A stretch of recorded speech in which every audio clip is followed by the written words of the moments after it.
Welcome back to the Bogey Whisperer podcast. I'm your host, Tyler, recording this on a Saturday where the high is 110 degrees. I was considering going out. I actually texted somebody this morning, like, hey, you want to go out for an evening round? And, usually a twilight round, it's kind of cooling off in the evening. But today is special, and the high is 110 degrees, and the high is supposed to be 110 at 5 p.m. And that's just too hot. Like, it just is. It's not worth it. And also, I'd want to go out and golf and film for Instagram and stuff. The cameras, the phone that I use, when they get too hot, they just shut off. Like, they just stop recording. So, I was battling with that a few rounds ago where I was out wanting to film, and you do all the effort, you set up the stuff, and then the camera shuts off, and then you have no tee shot, and then you're like, well, maybe I could just do something. It's just, it becomes annoying. So probably no golf this weekend because of the heat. Back from vacation. This is the first podcast in, 3 weeks or so. I have played some golf since I got back, and I'm not going to go through every round or anything like that, but we're going to go through the scores and buckle up because they're pretty high. We're going to go in sequential order of when I got back to the most recent round. We got a 101, a 95, a 98, 87, and 89. Now, the one that stands out the most, clearly, is the first round back, a 101. And I had 3 pars and just a bunch of doubles and triples and bogeys, and it was just a terrible round. And I'm going to give myself some slack because it was the first round back. We got back from vacation. And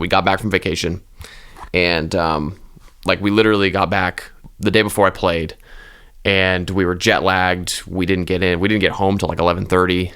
We played the next the next afternoon. So again, it's summer here, so it's just super hot.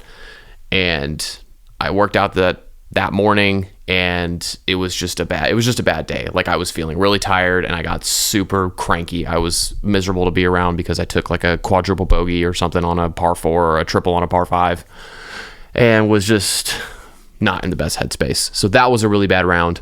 And then the next 2 were just, regular bad rounds for me, 95 and a 98. And, we got the scores back down more recently. 87 felt great, and an 89 felt just as good. So that's been my golf the last couple weeks since being back from vacation. And I do feel like my driver is working a lot better, and I have kind of changed my swing a little bit, which I've been doing for the last year at this point. But I basically have gone kind of back to what I was swinging like, except I'm really working on keeping my left arm straight and not collapsing at the top. I'm probably still coming over the top. I know I'm still coming over the top a little bit, but I'm at least getting the ball up in the air, and I'm not shanking it as much. And I started doing that the last 2 or 3 rounds. So I've had good success with that, and I'm feeling more confident over the ball, which is 90% of golf is just feeling confident and kind of knowing where your ball is going to go. That's where I'm at in my golf game at this point. And I'm feeling good. I'm feeling much better about my golf game now than I was probably 3 months ago. I want to go back a few weeks. I got this question.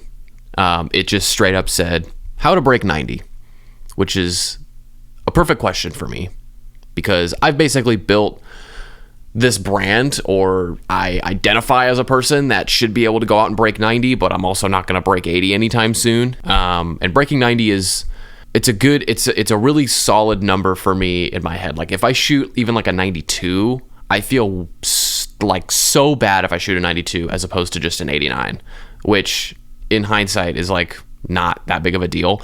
But for whatever reason in my mind, a 92 sucks, even though it doesn't for my skill level. But I do feel like I'm better than that. I do feel like breaking 90 is something I should be able to do every round, whether it be an 89 or a really good round of an 84. I've been thinking a lot about this question. There's so many different ways to answer this question, and there's so many obvious things you can say that will improve your score, right? Obviously hit the ball better, make more putts, whatever. Here are my 3 things, my 3 tips to breaking 90 from my perspective. Tip number 1, play from the correct tee boxes.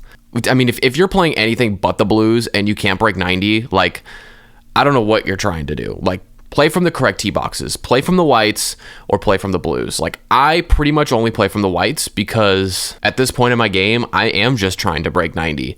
Now, it might sound lame. Like, I don't have a complex about it. Like, I really don't. Like, I'll play from the blues. Like, I don't mind playing from the blues if I'm playing with other people that want to play from the blues. Play from the correct tee boxes, okay? Swallow your pride a little bit and just move up a tee box. You're going to enjoy the round so much better. You're going to be in much better spots in the fairway, or even if you miss the fairway, you're going to be in much better spots beginning up and down for bogey or trying to save par. So that would be my suggestion, is just play from the correct tee boxes. Tip number 2. This is a very specific one to me because I don't hit fairways that often. Get a reliable punch-out shot. And a punch-out shot is you miss the fairway, you're playing from the trees, you just need to advance the ball into the fairway a little bit closer to the green. My go-to punch-out shot before I broke my 3-wood was a 3-wood punch-out.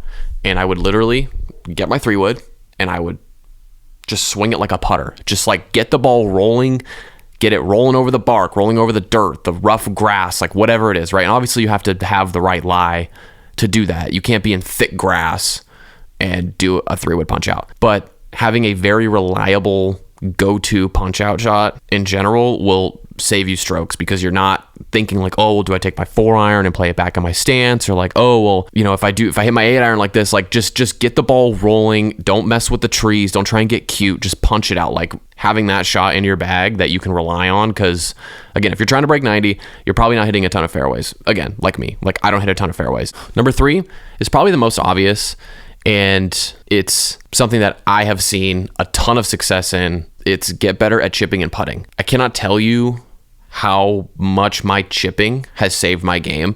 If you're one of those golfers that blades chips across the green or fats chips across the green, like, go practice that shot. Like, it might sound dumb. It might sound like, well, maybe I'll just putt it, like whatever. Like, I'm telling you, like, you have to go practice chipping, because you're going to miss greens. I miss a ton of greens. I don't hit greens in regulation. Like, it's just not a part of my game that is strong right now. So being able to have a wedge in my hand and feel comfortable in a lot of different situations around the green will save you. And the return on investment for practicing chipping and putting is higher than if you practice your driver and trying to get distance out of your driver. It just is.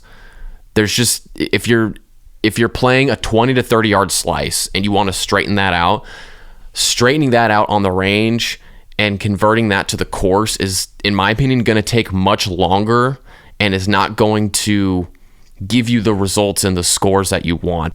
That would be my suggestion. Practice chipping and putting, and don't try and make every putt. Don't try and go after every single putt. Like, I don't try and make every single putt that I hit, especially obviously if it's a lag putt. I'm not really trying to make it. I just picture a big circle around the hole, and I'm just trying to get the ball to the bigger, or to this bigger circle around the cup, and it's like, hopefully I can 2-putt that. I'm not standing over a freaking 30-foot putt going like, man, how am I going to make this? Like, I don't think a lot of people do. But if you're a high handicapper trying to break 90, having that mentality of like, okay, I just need to get this putt close so I can 2-putt, that's going to save you a lot. Like, if you can look back on your round and be like, dude, I 2-putted everything, like, I think I can live with that in myself. Like, you know, if I'm 3 or 4 putting, like, that's bad. Like, you should not be 4 putting more than like one hole. That's like really hard.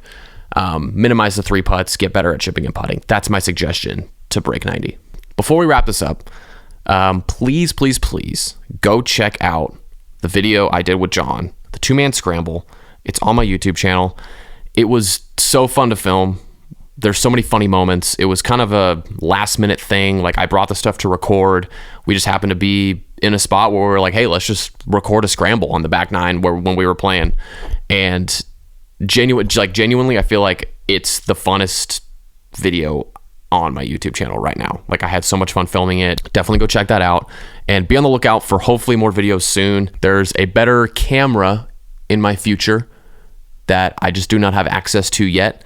I'm really hoping to like ramp up the quality of the content and start doing more YouTube stuff, because it's a lot to do, but I really do like it.